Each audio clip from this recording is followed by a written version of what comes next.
Olá, bem-vindo ao Brasil Seguro, programa semanal que trata do tema da segurança pública nas suas diversas esferas, nos seus diversos impactos sobre a população brasileira e sobre você, nosso telespectador. O Brasil Seguro é uma promoção do Grupo de Análise de Estratégia Internacional, o DSI, Defesa, Segurança e Inteligência, da Escola de Segurança Multidimensional, no Instituto de Relações Internacionais, Universidade de São Paulo, em cooperação com o Instituto de Estudos Avançados, um projeto da sua IPTV, canal 579, Banda KU, 23, Nova Parabólica Sky, no Instagram e no YouTube, www.iptv.com.br, @IPTV Oficial, emissora presente nos 5.570 municípios do Brasil, mais de 50 milhões de telespectadores, 14 milhões de domicílios, e você é mais um dos que nos prestigia. Brasil Seguro desta semana, tratando de um tema que afeta diretamente o seu bem-estar e o seu cotidiano, o tema do governo digital, da digitalização, do uso da tecnologia para facilitar a sua, a minha, a nossa vida, baratear o custo, dar mais acesso, organizar processos e sistemas, mais eficiência para o governo, mais bem-estar para o cidadão, pelo menos em tese. Mas isso a gente vai discutir com a nossa convidada, especialista, doutora Florência Ferrer, doutora em Sociologia pela Universidade de São Paulo, especialista em relações internacionais, presença frequente na imprensa, frequente em congressos internacionais, consultora de organizações multilaterais, Banco Interamericano de Desenvolvimento, Corporação Andina de Fomento, governos nacionais, governos estaduais no Brasil e na América Latina toda. A Florência tem uma trajetória impressionante, mais de 30 anos de consultoria, de assessoramento, muito do que você, colega que nos acompanha, tem de acesso ao governo digital, poupa-tempo, tudo isso tem uma conexão com a Florência, ela vai nos contar um pouco da trajetória dela e do estado atual dessa ferramenta que busca trazer o cidadão mais perto do Estado, melhorar a eficiência dos serviços públicos. Florência, muito obrigado pela tua presença. Sei que a tua agenda é extremamente complexa e ocupada, mas pode ter a confiança que hoje você vai prestar, mais uma vez, um serviço público informando ao nosso telespectador de toda essa dimensão da digitalização dos serviços das entidades governamentais e como isso aumenta a segurança desses processos e a segurança da vida do cidadão. Bem-vinda. Muito obrigada, Alberto, pelo convite. Um prazer enorme estar aqui com você. Prazer é todo nosso. Florência, você tem trabalhado muito nesse tema da segurança digital, da segurança do serviço público por meio da digitalização. É um processo, eu diria, óbvio, qualquer um pode pensar, puxa, por que tanta papelada, tanta burocracia, tanto processo, tanto arquivo físico? Vamos digitalizar, colocar isso na nuvem, colocar isso em sistema, organiza, protege, barateia. É verdade, só que o que parece simples é muito complexo. Tem que mudar a mentalidade de governo, de Estado, estruturas burocráticas, às vezes já acostumadas com certos procedimentos, resistências aqui e ali. Tem outro tipo de segurança que tem que ser considerado. Não é mais papel que pega fogo, mas é sistema que passa a ser vulnerável a ataques, a hackers, a perdas, né? Como é que está sendo isso? Você que tem essa trajetória no Brasil, na América Latina, em outros países, já são bem uns 30 anos de digitalização de serviços públicos. Sim. Você vê isso caminhando bem, um bom processo, é uma história de sucesso? Sim, com certeza é uma história de sucesso. Com certeza tem problemas. O principal problema sempre é a resistência à mudança, não é a tecnologia. A tecnologia é cada dia mais madura, cada dia mais barata, cada dia mais disponível. Não é esse o problema realmente é a resistência.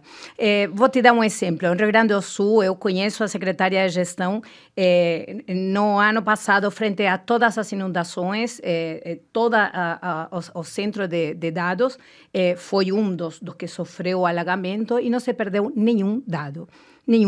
Ou seja, se conseguiu contingenciar, se conseguiu resolver a tempo, se conseguiu desligar, tinha backup Então, assim, numa circunstância extremamente complexa, ninguém tinha como prever uma catástrofe desse tipo, não se perdeu nenhum dado. Então não tem incêndio, não tem inundação, a segurança do dado é muito maior. É muito maior que o papel.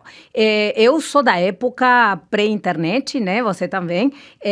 Quando comecei a trabalhar nas origens do que foi o poupa-tempo, os primeiros poupa-tempo, e trabalhávamos, os espectadores mais velhinhos lembram que antes os documentos de identidade se faziam nas delegacias de polícia. Houve muita resistência à mudança para levar esse processo para dentro do poupa-tempo.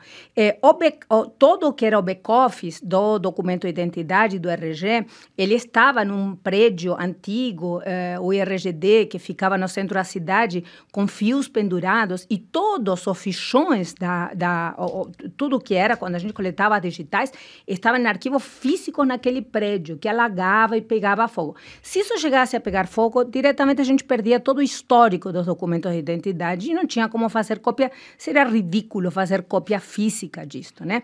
Então, com certeza, o digital é muito mais seguro que o papel, né? E não tem um caminho de volta, né? Não tem nenhum caminho de volta para voltar ao papel, claramente.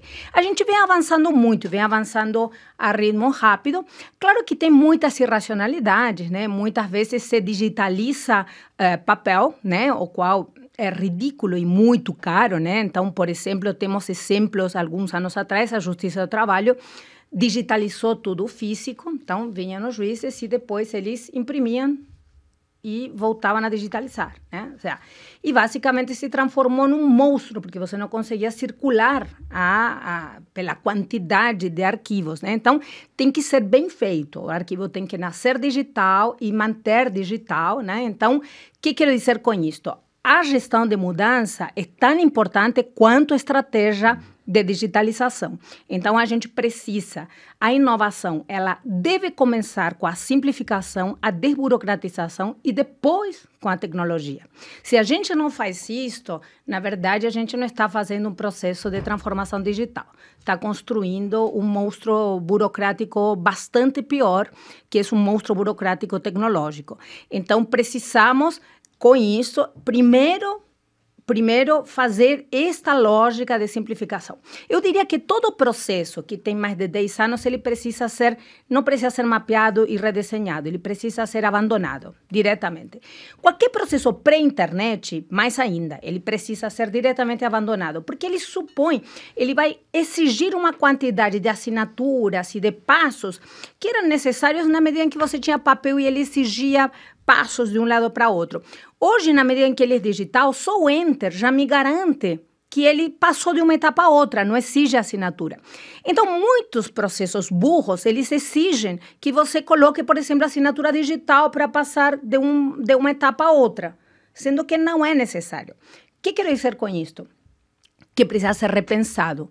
Não é só mapeado e redesenhado. Mapear e redesenhar, eu diria que não vale a pena. Vale a pena olhar como se faz no século XXI e ir de atrás para frente e construir processos novos. Isto é o que o cidadão do século XXI exige. Um Estado ágil, eficiente, com mais resultados e que gaste muito menos para entregar muito mais. Quer dizer, um Estado do século XXI. Não adianta você pegar o Estado do século XX ou do século XIX e transformá-lo no Estado do século XXI. Isso não vai funcionar, pelo contrário. Vai sair uma coisa pior do que se você mantivesse a papelada, o carimbo, porque vai ser uma confusão enorme. Talvez você multiplique processos e etapas e acaba com um resultado pior. Muito bem. Eu acho que essa ideia de que o antigo já não serve porque o novo é completamente novo, está clara para o nosso público. Agora, como é que ficam esses novos processos, como é que ficam as novas demandas nesse momento em que nós temos gerações completamente digitalizadas? Essas gerações não passaram pelo papel. Aliás, elas talvez até desconheçam o que é o papel. Elas se alfabetizam no virtual, no digital, elas convivem com isso, elas têm até dificuldade de entender o que é a realidade de fato. Hoje já há outros versos, né, metaversos, que se confundem com a nossa realidade. Como é que a gente faz, então, para saber que algo é verídico, né? Um documento não é falsificável, ele é real, O Estado tem condição de garantir isso? Sim, temos, e assim, de fato, hoje tem tecnologias que são totalmente possíveis, que são presentes. De fato, eu trabalho hoje com, por exemplo, quando a gente fala de blockchain, ele é uma camada adicional sobre a internet que permite transitar dados, informações de forma segura, irreversível e descentralizada. Isso é presente. Blockchain é um código? Não é um código. Blockchain é uma nova sintaxe de como trabalhamos a internet, como se usa a internet. Uma camada adicional sobre a internet. Explica um pouquinho mais para o público que talvez não entenda bem o que é blockchain, porque o blockchain é que dá vida, né? O que permite existir uma coisa chamada Bitcoin, moeda virtual, criptomoeda, que muita gente ouve falar, se interessa, porque muita gente parece que enriquece com isso, mas o blockchain é que está por trás de tudo. O blockchain é como se fosse assim o ouro para depois fazer a moeda de ouro, né? Muito boa a tua pergunta. Eu sou especialista em governo digital. Então, as blockchains que eu vou me referir são blockchains que não têm criptomoeda e não têm mineração. Então, são outro bicho. Elas não têm nada a ver com a cripto, não tem a ver com Bitcoin. Então, quando a gente está falando do setor público, as blockchains que nós utilizamos são blockchains que elas se chamam blockchain permissionadas. Elas têm outra forma de existir e elas não servem para fazer dinheiro, não servem para ganhar dinheiro, nada disto. Elas são uma nova forma de organizar a internet. É só isto. Então, em lugar de você ter... Antes a gente guardava um dado num computador ou num servidor. Depois passamos a guardar, que seja, num data center, num cloud. Então, é uma forma de transitar dados sobre a internet. Por isso, não é nada mais complexo que uma nova camada sobre a internet que permite que o dado transite de uma outra forma, tá? Então, ela, em lugar de ter um terceiro de confiança. Então, por exemplo, quando eu vou comprar uma propriedade, eu precisava ter um cartório, tá? Por que isto? Porque eu precisava informar a um terceiro de confiança que esta propriedade eu estava vendendo para você, tá? Então, a propriedade era minha, eu tinha um documento, tinha uma prova e vendo para alguém. Aí tem um terceiro de confiança que vai dizer, essa transação é válida. Por que precisava do terceiro de confiança? Para que você não vendesse para 3 pessoas ao mesmo tempo, Sim. Tá? E se eu crio uma forma, e a mesma coisa passava quando você manda dinheiro do banco, você precisava do terceiro de confiança, que é o sistema SWIFT, tá? Então, você mandava, por que isto? Para que você não mandasse o mesmo dinheiro para 4 pessoas ao mesmo tempo. E se você cria uma infraestrutura tecnológica que permite, descentralizada, que permite que não tenha um terceiro de confiança, sino toda uma rede que registre esse tipo de transação. Isso é blockchain. Então, a blockchain é a que me permite... Quando ela registra qualquer outro tipo de bloqueio, de registro bloqueado. Todo mundo sabe que aquele registro foi feito. Todo mundo que está conectado nesse momento registra essa informação. É como se tivesse um cartório único que todo mundo tem acesso ao mesmo tempo. É como se tivesse uma série de cartórios que todos os que estão conectados nesse momento registram e recebem o dado. Automaticamente. Isso. Olha, vendeu aquele imóvel pro João, vendeu pro Roberto e pronto, todo mundo está sabendo. E aí o bloco que consegue registrar isso, valida isso e fica registrado nesse bloco. Então, esse bloco, ele já guardou informação. Todo mundo tem esse bloco guardado nessa blockchain, por isso se chama blockchain, cadeia de blocos. Então, tem esse registro e aí fica guardado no bloco. Para alterar esse bloco, eu teria que conseguir alterar todos os blocos anteriores. Por isso é que é impossível, porque eu teria que ter uma capacidade computacional tal que eu conseguisse alterar todos os blocos anteriores, o qual é impossível, porque é uma capacidade computacional enorme que exige muito dinheiro que ninguém conseguiria concentrar, nenhum ator conseguiria concentrar isso. Então, essa é só que a grande sacada da blockchain, que ela permite eliminar terceiros de confiança. E por que isso é tão importante para o setor público? Porque ele permite desburocratizar de uma forma extrema. Ele permite eliminar que o setor público elimine todas as suas funções como terceiro de confiança e permite descentralizar. Então, na medida em que, na minha visão, a inovação começa pela simplificação e pela desburocratização, o poder disruptivo de blockchain é extremo neste sentido. Ele tem uma capacidade de alavancar inovação de uma forma disruptiva e tem uma questão, me permite fazer várias coisas ao mesmo tempo. A segurança. Mas espera aí, Flor, você vai fazer isso no próximo bloco, que você explicou muito bem para a gente a transformação radical e irreversível que o blockchain representa para o serviço público. E no próximo bloco você vai explorar essa temática. É um minuto só. Fique conosco no Brasil Seguro. Somos a IPTV, a emissora que cresce com você.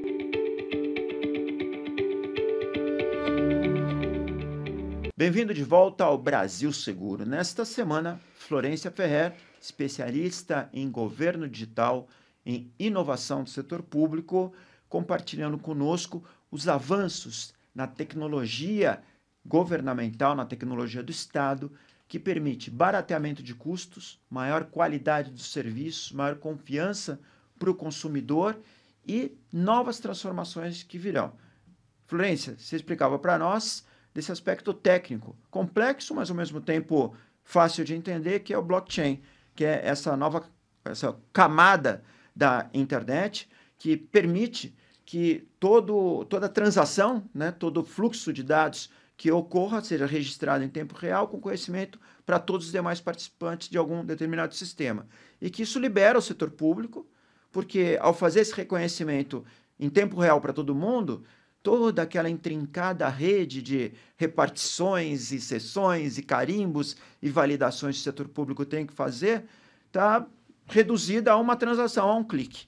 Isso é transformador, isso reduz custo, reduz estrutura, agiliza processo, automatiza decisões. Então, a tendência é a gente ter um Estado cada vez melhor, menor e mais barato. É isso? Eu te diria, tem duas linhas de resposta ao que você colocou. Tecnicamente, a gente consegue. Talvez assim que o Brasil, nós temos grandes saltos em relação a isto. O TCU e o BNDES, 2 anos atrás... Tribunal de Contas da União, Banco Nacional de Desenvolvimento Econômico e Social. Isso. Eles, 2 anos atrás, construíram a Blockchain Brasil. E a gente vem num movimento muito rápido, migrando para dentro da blockchain, o próprio Tribunal de Contas da União impulsando com documentos muito claros a esta migração de todo o setor público para entrar dentro da blockchain. O BNDES já faz uns 4 anos que vem atuando dentro da blockchain. O próprio Tribunal de Contas já tem prestação de contas em blockchain faz vários anos. Então, a gente já tem, tecnicamente, movimentos muito claros neste sentido. Eu te diria que quase todo o setor público do governo federal já passou por provas de conceito, já avançou em pilotos dentro de blockchain. Dentro dos governos estaduais, a gente tem um movimento muito grande. 2 anos atrás, eu tinha que explicar que era blockchain para setor público. Hoje, os governos vêm me perguntar o que é isso que você tem em blockchain disponível. Então, tecnicamente, a gente avançou muito nisso. Agora, outra questão é política, né? Que a gente pode desmontar os cartórios, está claro. Faz muitos anos que não faz nenhum sentido o Brasil ter cartórios. Cartórios é uma instituição obsoleta da época da colônia. A gente poderia fechar cartórios faz quantos anos? 30 anos? Hoje, com blockchain, cartório não tem sentido de existir. Não só com a assinatura que nós temos digital de contratos, para que nós temos cartórios, reconhecimento da assinatura? Isso é uma questão política. Fechar cartórios, então, não é uma questão técnica, é uma questão política. Tribunal de Contas é uma instituição ridícula da época da colônia. Ela não tem sentido de ser. Ela surgiu para ser um controle do poder legislativo sobre o executivo. Hoje, a maior parte dos conselheiros dos tribunais de contas são ex-secretários de Estado.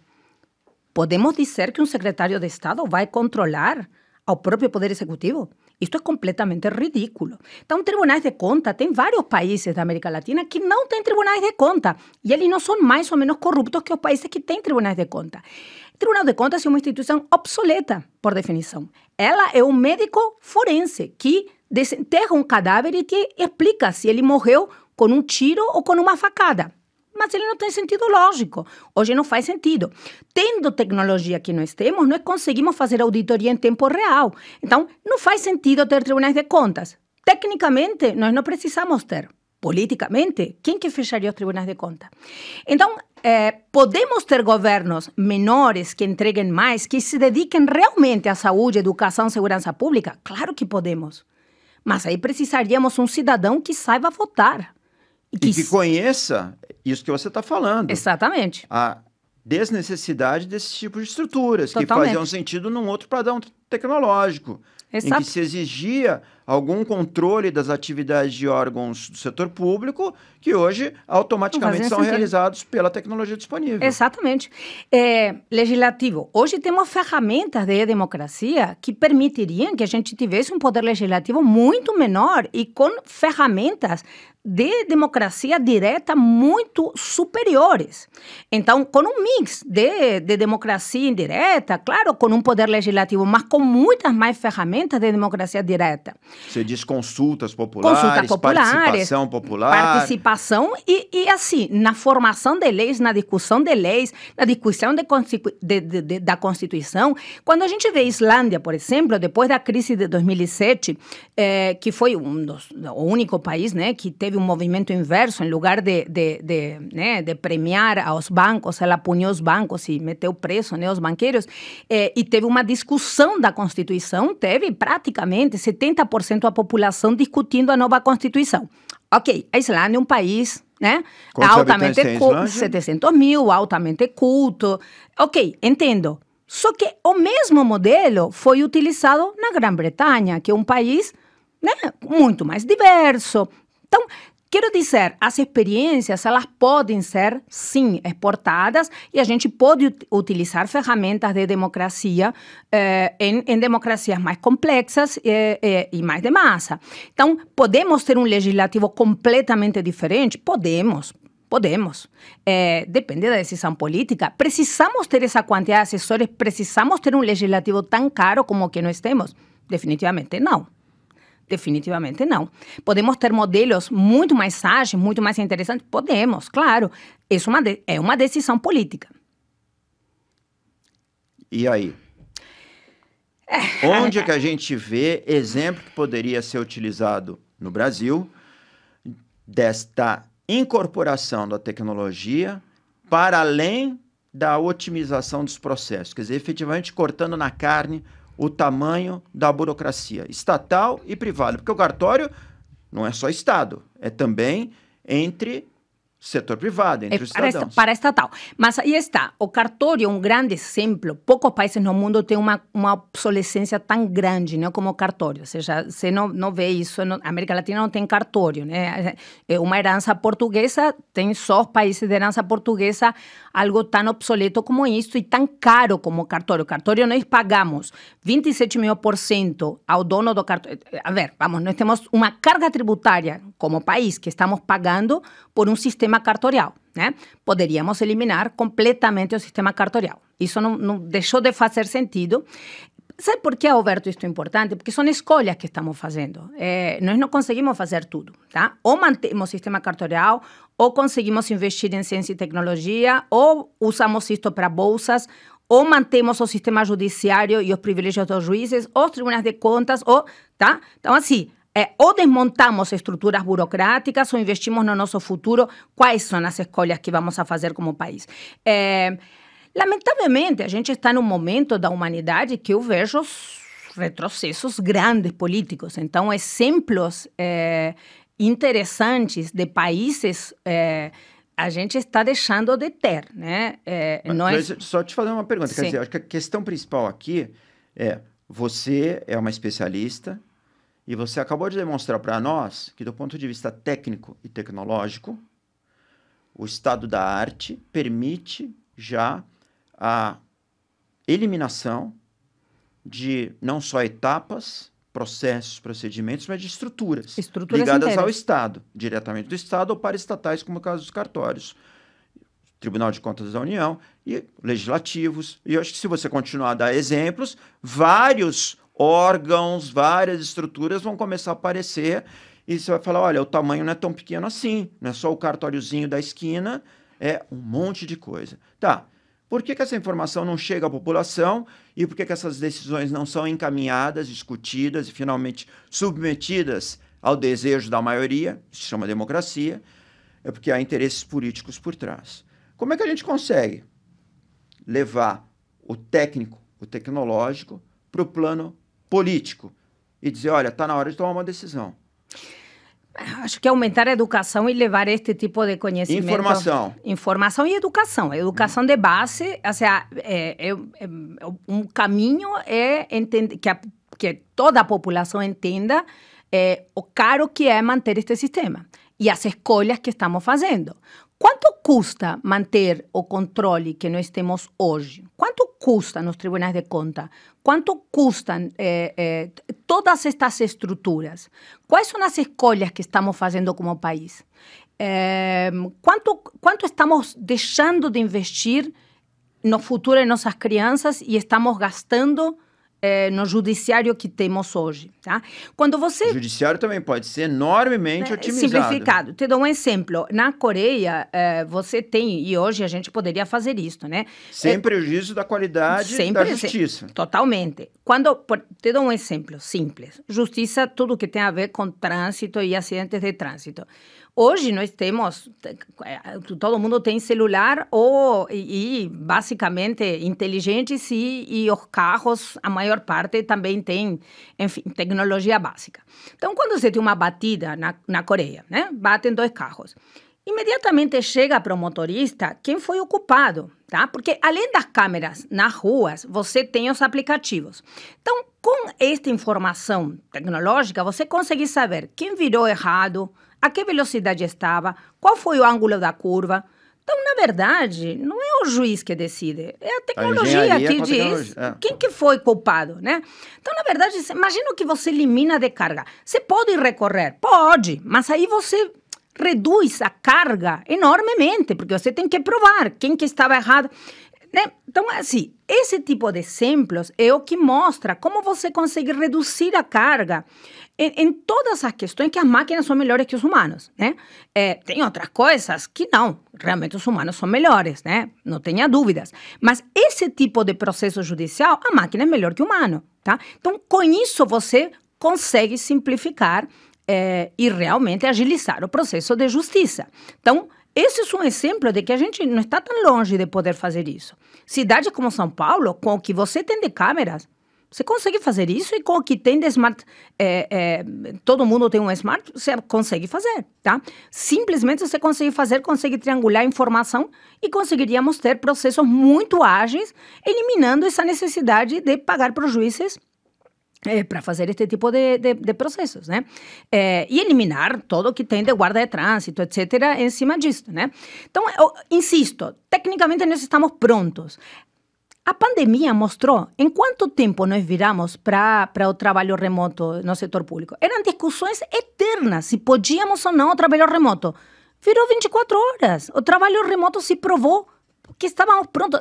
A sociedade estava pronta. Quem não conseguia usar o Zoom não podia participar de um aniversário.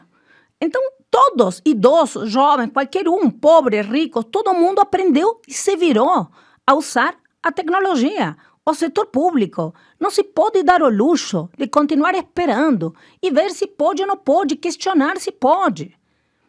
A gente precisa exigir que a mudança seja mais rápida. Nós precisamos um boom de inovação. Nós mostramos que isso é possível. Então, essas delongas a gente não pode aguentar mais. E precisamos conscientizar a população por educação, com informação, de que isso está pronto. Não estamos falando de futuro, estamos falando de presente. E tecnicamente está disponível. É uma questão de decisão política apenas. Muito bem. A tecnologia está disponível, ela é acessível, mais que tudo, às vezes com novos arranjos você consegue ter outras finalidades, como você acabou de dizer, eu não preciso de mais nenhuma câmara nas cidades para poder identificar a responsabilidade de um acidente de trânsito. Com o que eu tenho disponível, eu já consigo. E muito mais coisa está por vir. Você vai nos contar delas no próximo segmento. É um minuto só aqui no Brasil Seguro. Até já. Acompanhar a programação da IPTV ficou ainda mais fácil. De qualquer parte do mundo, você pode assistir tudo ao vivo por meio do aplicativo IPTV Play, disponível para Android e iOS. pelo site www.iptv.com.br. E se quiser rever nossos conteúdos, basta seguir a página da IPTV no YouTube, clicar no sininho para ativar as notificações de vídeos novos e ficar por dentro de tudo. Aproveite para assistir nossos programas também pelo YouTube. Venha ser integrante do nosso time. IPTV, a TV que cresce com você. Olá, bem-vindo de volta ao programa Brasil Seguro. Nesta semana, governo digital, inovação no setor público, otimização de processos, de serviços, agilidade, automação, eficiência, barateamento de custos e redução da estrutura estatal que apenas serve como meio, não como fim. Porque o dinheiro público, o dinheiro do seu imposto, não pode ser usado para melhorar a saúde, educação, segurança pública e outros serviços que vão afetar diretamente você. Porque tanta gastança em atividades meio na justiça, no legislativo, no executivo. Doutora Florência Ferrer, especialista nesse assunto, está nos dando uma aula e uma demonstração do que nós, cidadania, podemos fazer para forçar esta, eu não diria nem revolução, né, Florência? A revolução já foi, é mais a incorporação disso por parte da estrutura estatal. Muita resistência de quem leva vantagem por um estado de coisas que já não faz mais sentido. Exatamente, exatamente. Eu acho que o ponto central é este. Não avançamos mais por resistência à mudança, porque tecnologicamente está pronto, cada dia a tecnologia é mais barata, mais rápida a implementar, sistemas que antes demoravam 1, 2 anos em ser implementados, hoje a gente consegue fazer com muita velocidade, em 30 dias, 60 dias, você tem soluções excelentes implementadas. Então, isso é uma questão já totalmente de presente e não mais de futuro. Com inteligência artificial, mais ainda. Mais ainda. O que vem por aí na inteligência artificial aplicada ao serviço público, ao Estado? Bom, desde soluções que permitam que o próprio cidadão tenha no seu carro detecção de buracos na rua e mande informação em tempo real para a prefeitura, ajudando a fazer esta fiscalização, né, da cidade, que isso é uma coisa muito importante, porque isto é muito caro e muito trabalhoso, né? Mas num país continental como o Brasil, a gente precisa ter ao cidadão trabalhando junto e entendendo quais são os problemas e diagnosticando os problemas. Então, coisas básicas como aplicações que permitam fazer o diagnóstico dos problemas, aonde quebrou alguma coisa, aonde tem uma lâmpada, isso é essa coisa mais básica, ter aplicações onde todas as cidades tenham o cidadão trabalhando junto com a prefeitura. Isto vai reduzir muito os custos de fiscalização e de manutenção, porque nos permitem ajudar a que isto aconteça. Dentro do que é essa máquina, o setor público, um pouco algo importante que você colocava e que eu destaco sempre. O que a gente precisa reduzir a presença do Estado nas atividades meio, não nas atividades fim, né? Saúde, educação, segurança pública, a gente precisa do Estado, claramente, porque o mercado não chega. Quando a gente está aqui na cidade de São Paulo, o mercado chega a todos lados, mas quando a gente vai para o interior do Acre, o mercado não chega. Quando a gente vai para o interior de Pernambuco, o mercado não chega. Então, a telemedicina aqui chega em qualquer bairro, para o interior de Pernambuco não chega. Então, o Estado tem que chegar e tem que estar presente. Então, bom... Tem que estar presente por uma questão de segurança nacional. Sim. De segurança pública, de segurança doméstica e externa. Que o Estado ausente é ocupado por organizações ilícitas, criminosas. Com certeza. Isso é uma questão, né, que você conhece muito bem. Eu acho que, assim, falando de segurança, né, as câmeras pessoais, isso vem se demonstrando, né, como um resultado muito claro. São Paulo é uma das... temos 80 mil efetivos, né, na cidade no estado de São Paulo, um dos maiores da América Latina. 80 mil? 80 mil efetivos policiais da Polícia Militar. Soldados da Polícia Militar. De São Paulo. É incrível, um dos maiores, 100% usam câmeras em toda a sua jornada, tá? Isto é muito importante destacar porque tem várias experiências no mundo que só ligam as câmeras quando o policial quer. Aqui é durante desde que ele começa seu dia de trabalho, a câmera está ligada. Nós tivemos uma redução de 74% das mortes por policiais no estado de São Paulo. Um resultado inacreditavelmente importante e foi das experiências mundiais que melhor foram documentadas e estudadas. Então, realmente, tivemos resultados superiores, inclusive, a dos Estados Unidos. É importante destacar isto porque os países que têm piores indicadores de mortes originadas por policiais são Estados Unidos e Brasil.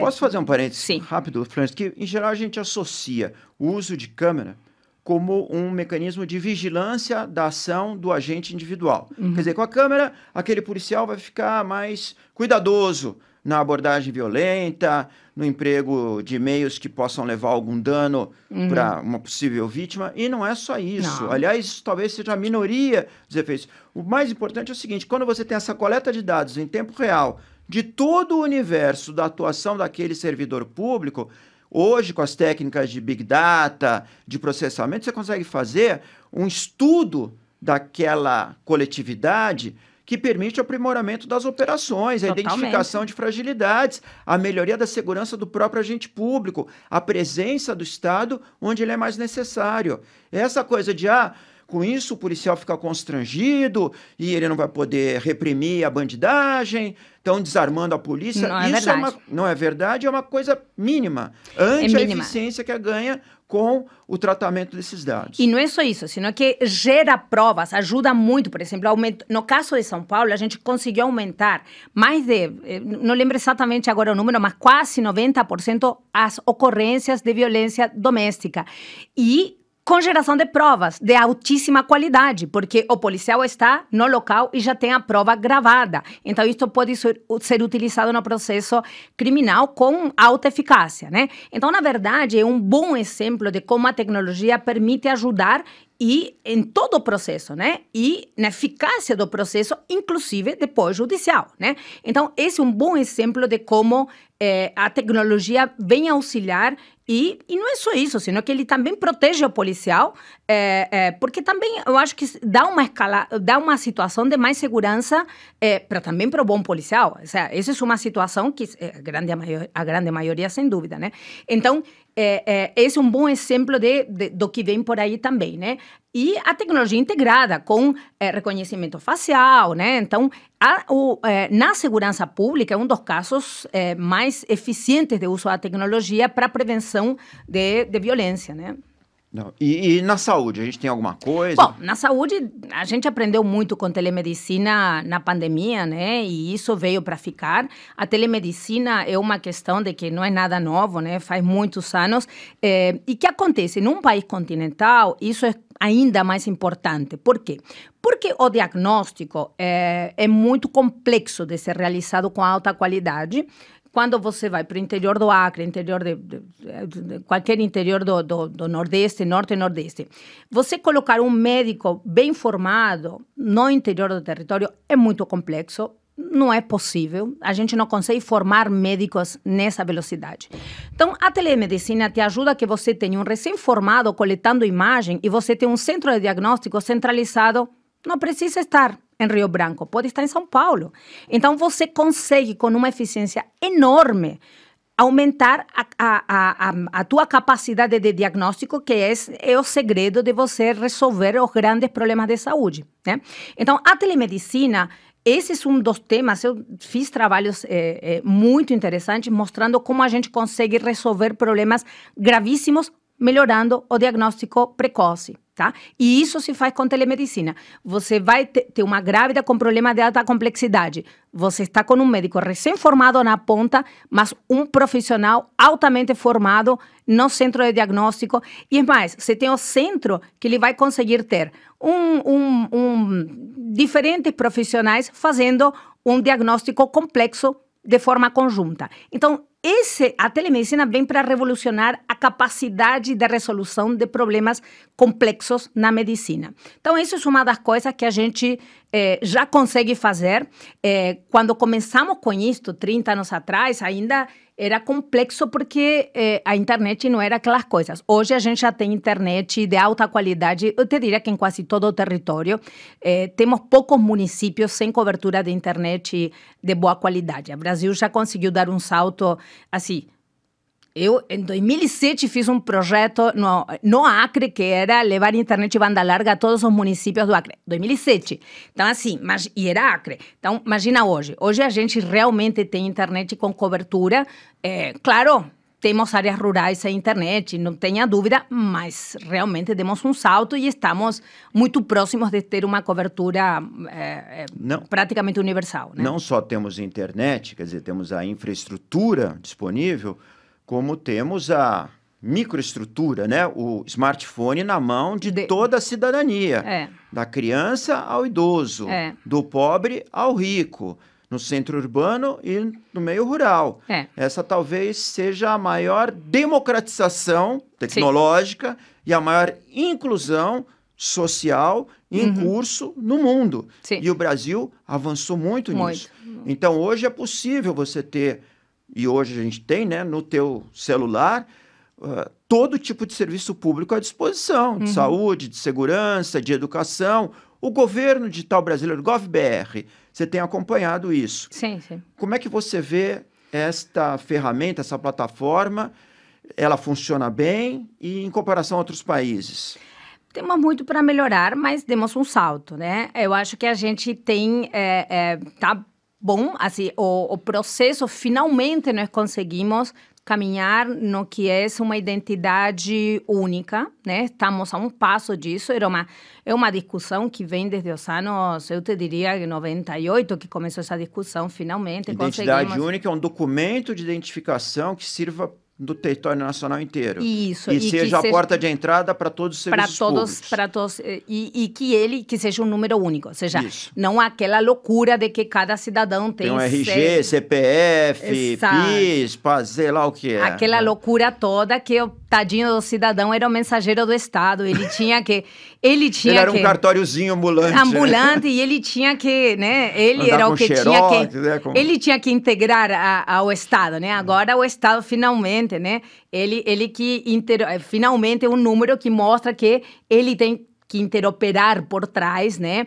E está integrando de alguma forma as informações. Então, isso é um grande salto. Ainda somos um dos poucos países, eu diria o único que eu conheço que tem documento em papel, né? É uma pena que a gente não aproveitou esse momento para ter um documento em plástico com chip, né? Em papel, você diz papel mesmo. Papel. A gente não tem tipo um cartão de crédito. Exato, como é todo mundo. Digital, a América Latina toda já tem isso. A Índia, que era o último país grande que faltava, já tem um documento de identidade em plástico, né? É uma pena que a gente não aproveitou o momento para fazer uma coisa... Aqui já vale o digital, eu não preciso andar com o meu RG, com o meu CNH, eu posso mostrar a minha identidade digital. Eu sei, tudo bem, poderíamos ter, mas de qualquer forma...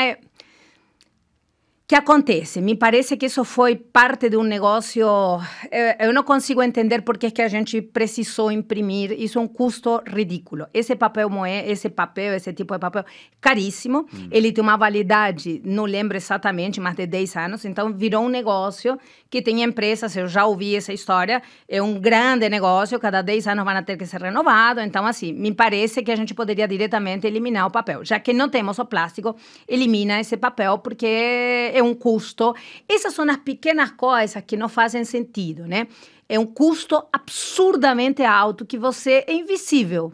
Praticamente, mas não faz sentido ter. No universo de uma população, 200 e tantos milhões de pessoas, não faz sentido que ter. tem que renovar a cada 10 anos, não faz sentido pequeno valor, não faz sentido. Quando você considera que a gente tem bolsas de mestrado, doutorado, que não são atualizadas, faz sentido, prefiro atualizar as bolsas e não gastar dinheiro em papelzinho. Nós temos toda a razão, claro. Se o governo é para ser digital, que seja digital mesmo, né? Você não precisa ter papel para demonstrar a sua identidade. Se você tem um celular ou tem outras formas de validar isso. Mas, enfim, o Brasil tem, então, avançado, apesar ou com o mérito de ser um país grande, continental, com muita diversidade regional, com estados e municípios já bastante avançados e outros atrasados, até porque às vezes estão distantes, em regiões remotas, em que a infraestrutura não chega tão rápido. Nós ainda temos muito que avançar, digitalização, otimização de serviços, tecnologias já disponíveis que, por alguma razão estranha, ainda não foram incorporadas.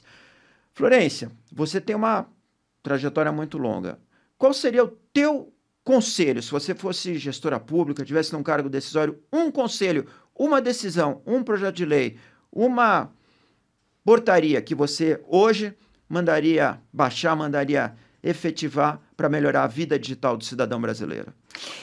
Eu te diria que não precisamos mais leis, nós precisamos conscientizar, educar e mostrar para o cidadão que ele precisa saber votar, precisa saber exigir a seus políticos quais são as prioridades. Temos leis fantásticas, temos leis que exigem desburocratizar, simplificar. Temos uma lei, inclusive, que exige que não se possa pedir mais de uma vez a mesma informação ao cidadão. Tá? Então, assim, as leis nós temos de sobra e fantásticas. Nós precisamos um cidadão exigente em relação aos políticos. Nós precisamos subir a régua. Nós não podemos continuar elegendo esse legislativo que nós temos. Nós precisamos mais exigência. É só isso que precisamos. Mais educação, mais informação, mais exigência sobre nossos políticos. Perfeito. Cidadania presente, participativa. É isso que falta, é esse convite para você, nosso telespectador do Brasil Seguro, que acompanha nessa semana, doutora Florência Ferrer, a quem agradeço muito a aula e a demonstração do governo digital, da inovação do setor público como um caminho que beneficia a todos, mas que depende muito de nós, demandando, pleiteando, exigindo essa facilidade, essa redução de custos para o nosso bem-estar. Obrigado pela sua audiência do Brasil Seguro, programa semanal que eu, Alberto Pfeiffer, acompanho com você toda semana. Um prazer e até a próxima edição.